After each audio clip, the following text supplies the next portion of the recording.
Итак, наливаем в сковородку несколько капель сливочного или подсолнечного масла, точнее оливкового.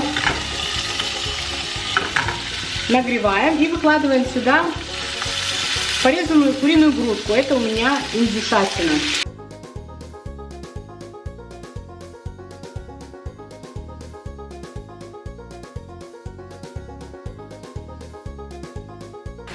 Сейчас добавляем лучок мелко порезанный.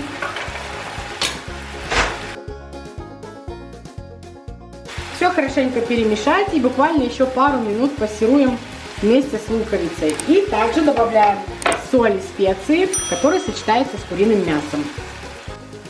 Посолим сейчас. Можно добавить куркуму, черный перец, красный перец. В общем, смотрите по своему вкусу. И 2-3 минутки еще пускай пассируется вместе с луковицей. Пахнет очень приятно. Итак, начинка наша практически готова. Можно выключать.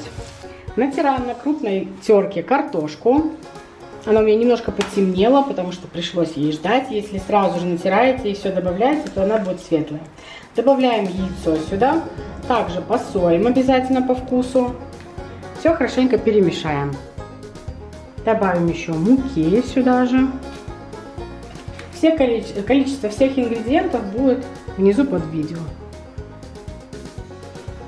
Все перемешиваем. Здесь у меня соль. Можно добавить также еще другие специи, которые вам нравятся и сочетаются с картошечкой. Кстати, забыла сказать то, что когда я ее натерла, посолила и лишнюю жидкость вот так просто руками отжала.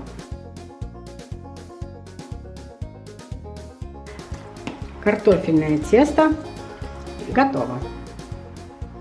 Берем опять сковородку, наливаем немножко растительного масла.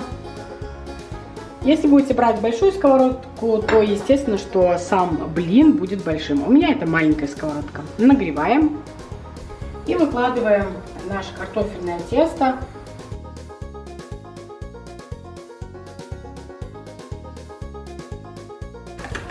Таким ровным слоем.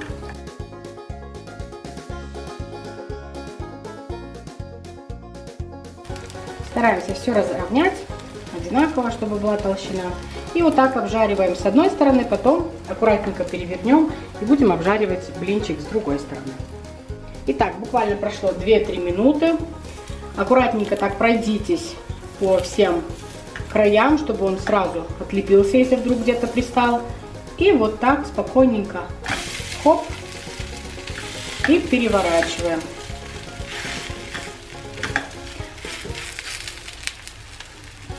Вот такой румяный, красивый блинчик у нас получился.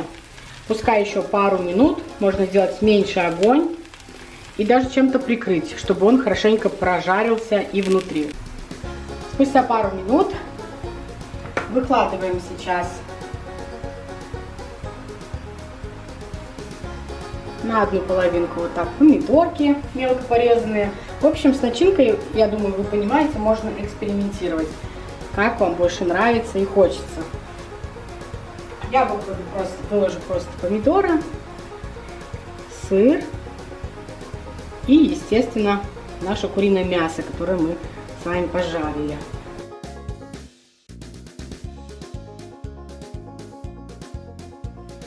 А теперь аккуратненько, просто раз и вот так вот прижать. Можно подождать, пока вторая половинка еще больше поджарится, подрумянится. Но я не буду так долго ждать. Я знаю, что она уже готова. Еще буквально минуту-вторую и все.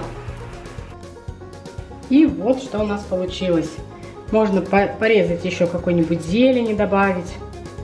У меня это молоденький укропчик. Можно также зеленый лучок. И все.